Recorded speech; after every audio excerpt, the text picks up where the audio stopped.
नमस्कार, खबरें जारी न्यूज 24 पर मैं हूं आपके साथ मकसूद खान। बिहार की जमीन से जाति जनगणना की रिपोर्ट सामने आते ही देश की राजनीति में एक अलग ही माहौल बनने लगा है। नीतीश सरकार की जाति जनगणना रिपोर्ट के बाद एक तरफ बीजेपी हिंदू, गरीब और विकास के मुद्दे पर फोकस कर रही है, तो वहीं विपक्षी गठबंधन की तरफ से कांग्रेस ने 2024 में सरकार बनने पर पूरे देश में जनगणना कराने का मुद्दा उठाना शुरू कर दिया है। जातियों के अंदर जाति की राजनीति करने वाले नीतीश कुमार की इस जनगणना सर्वे को आने वाले चुनाव का मास्टर स्ट्रोक भी माना जा रहा है। और बात यहां तक हो रही है कि यह कहीं मंडल 2.0 की शुरुआत तो नहीं है। इसका हिस्सा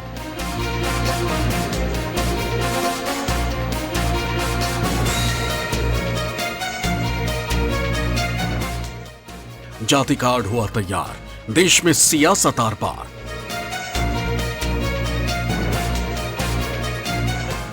बिहार में नीतीश सरकार ने जातीय जनगणना सर्वे के आंकड़े जारी किए और इस तरह की जनगणना कराने वाला बिहार देश का पहला राज्य बन गया। लेकिन सर्वे के आंकड़े सामने आते ही राजनीतिक सियासत का पूरा जन एक बार फिर निकलकर सामने आ गया। नीतीश कुमार सरकार के जातीय जनगणना सर्वे रिपोर्ट को मंडल रिपोर्ट 2.0 कहा जाने लगा और इस चुनावी मौसम में बिहार का जातीय जनगणना सर्वे देशव्यापी राजनीतिक मुद्दा बनने लगा।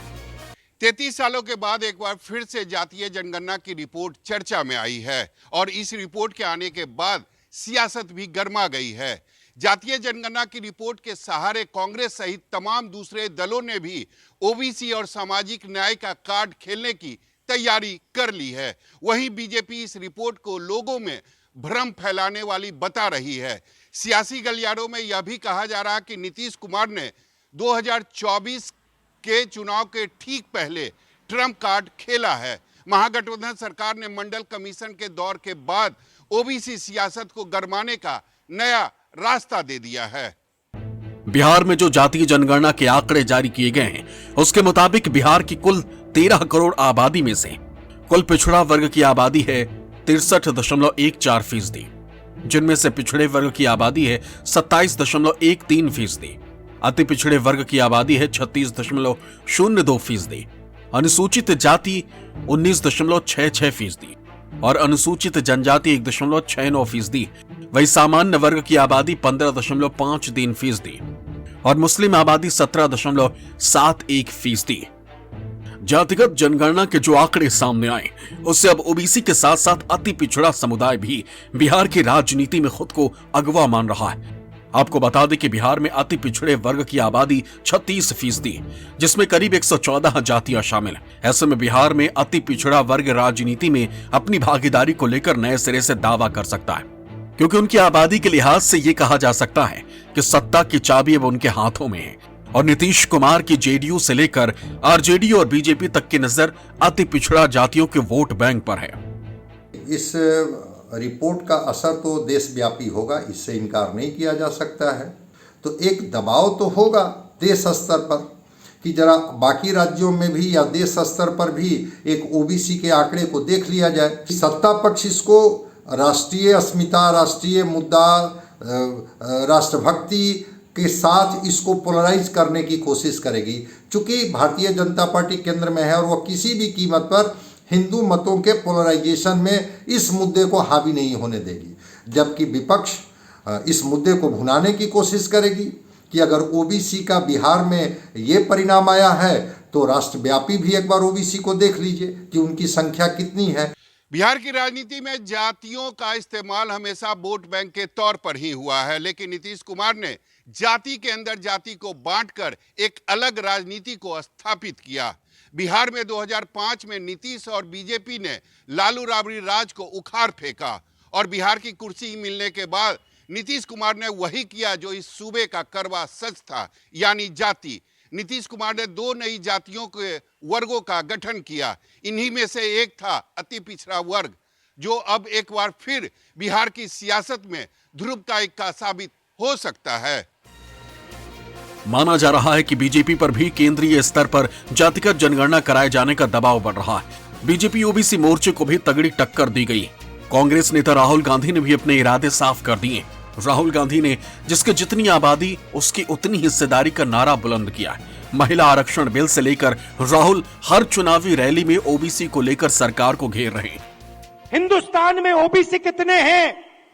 हिंदुस्तान की सरकार जानती है। नरेंद्र मोदी हिंदुस्तान के ओबीसी को ये बताना नहीं चाहते हैं कि आप कितने हो, क्योंकि वो आपको भागीदारी नहीं देना चाहते हैं। इसीलिए हमारा पहला काम कास्ट सेंसस होगा, और जैसे ही हमारी सरकार आएगी हम देश को बता देंगे इस देश में कितने ओबीसी हैं, कौन से कितने जात की आबादी है।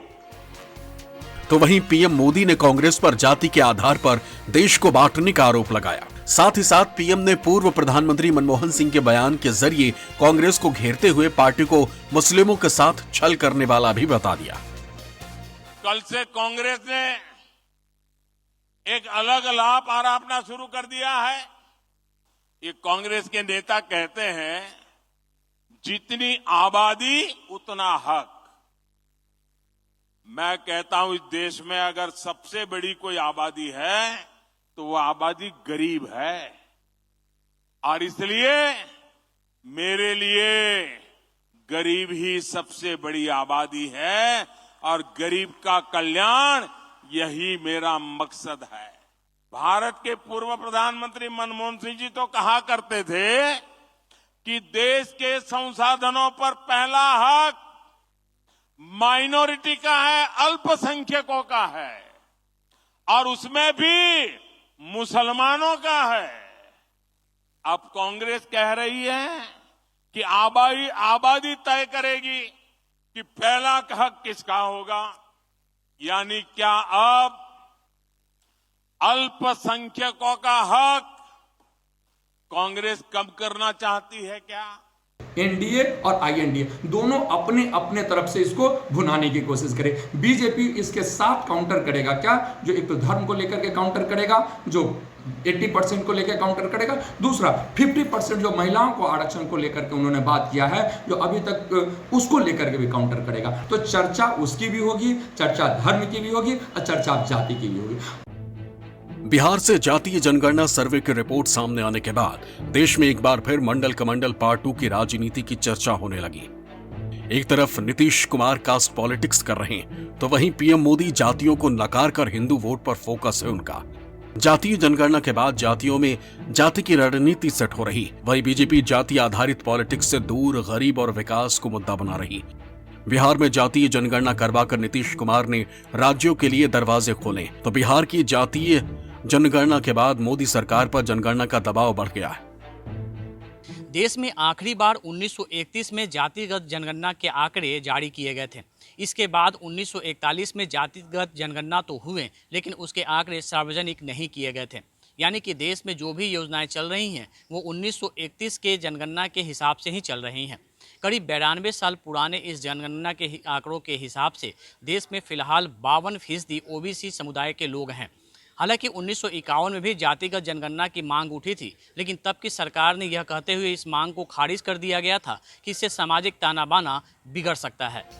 बिहार में जातीय जनगणना के बाद अब देश में मंडल 2.0 की चर्चा जोरों पर है, और इसके पीछे है करीब 44 साल पुराना वो इतिहास जो देश की राजनीति में एक बार फिर सिर उठा रहा है। दरअसल 1979 में पिछड़ी जातियों को आरक्षण देने के लिए मंडल कमीशन बनाया गया।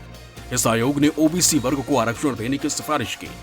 आयोग ने अपनी रिपोर्ट में बताया कि देश भर में ओबीसी की संख्या 52% है, उन्हें सरकारी नौकरियों में 27% आरक्षण दिया जाए।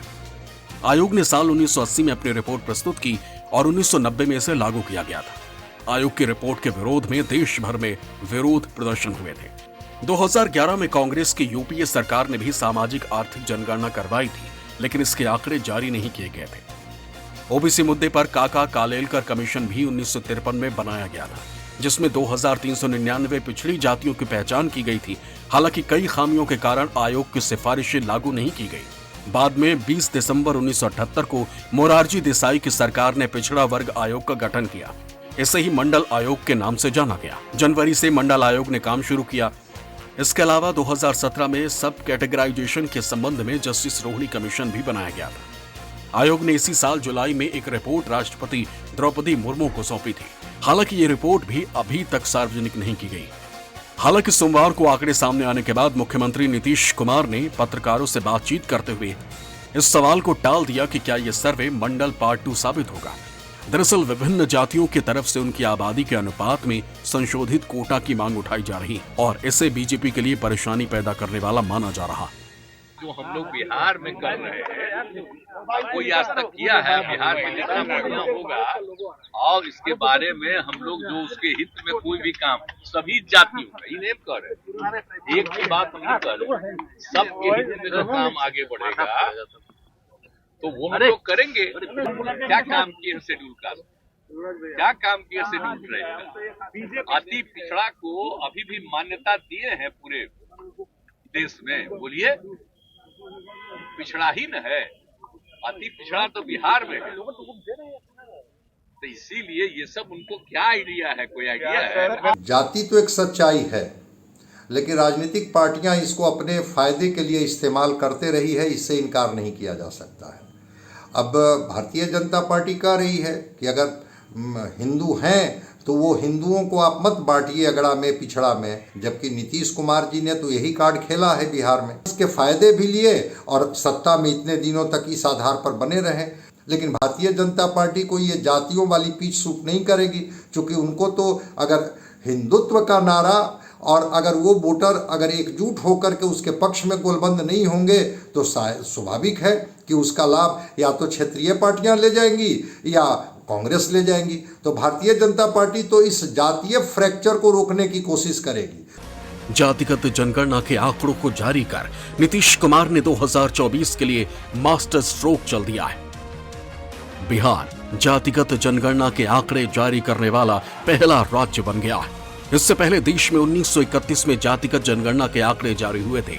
तब से लेकर आज तक ना ही देश के स्तर पर और ना ही राज्य के स्तर पर जातिगत जनगणना के कोई आंकड़े जारी हुए थे, जिसके बाद देश की सियासत में भूचाल आ गया है। एक तरफ जहां बीजेपी इसे जनता को भ्रमित करने वाला फैसला करार दे रही है, तो वहीं दूसरी तरफ आरजेडी और जेडीयू इसे जनता के हित में लिया गया फैसला करार दे रहे हैं।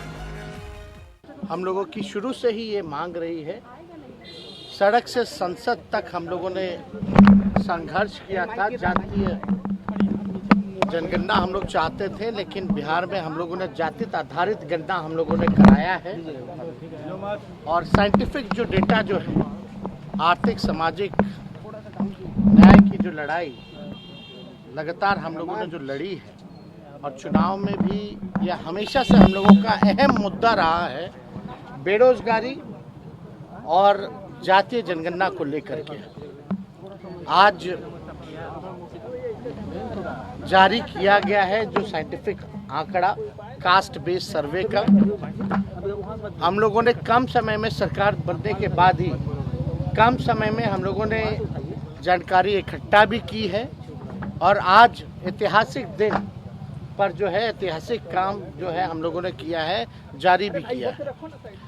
और आप सब लोग जानते होंगे कि कितने बार जो है अड़चने बाधाएं जो है पैदा करने की कोशिश की गई भाजपा द्वारा।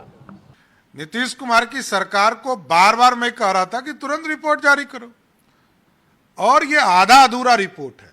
अभी आर्थिक रूप से सामाजिक रूप से जो पिछड़े वर्ग हैं उसका तो रिपोर्ट ही नहीं आया।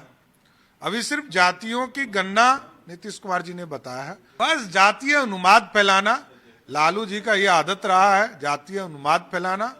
भारतीय जनता पूर्ण रूप से जातीय सर्वेक्षण का समर्थक रही है। आया है अच्छा रिपोर्ट, अब इसको पूरा विस्तार से हम लोग देखेंगे, तब फिर भारतीय जनता पार्टी अपनी बातों को रखेगा। नीतीश कुमार ने जो बड़ा दाव चला है और जो जातीय जनगणना की रिपोर्ट जारी की है, उससे आने वाले समय में और भी राज्यों में सियासी समीकरण बदलने की उम्मीद है। लेकिन उससे पहले आपको दिखाते हैं कि बिहार में जाति का गणित क्या कहता है।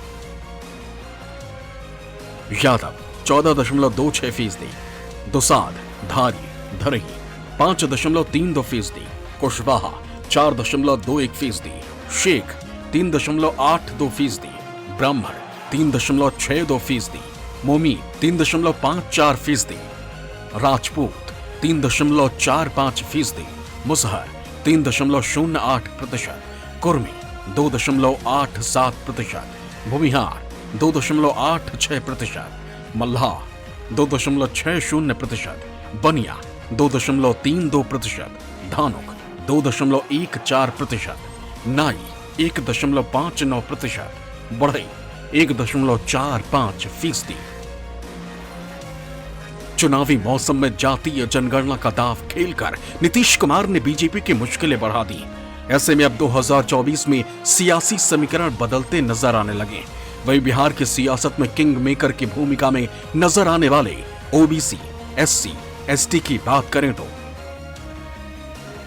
बिहार में ओबीसी की कुल आबादी है 63.14%।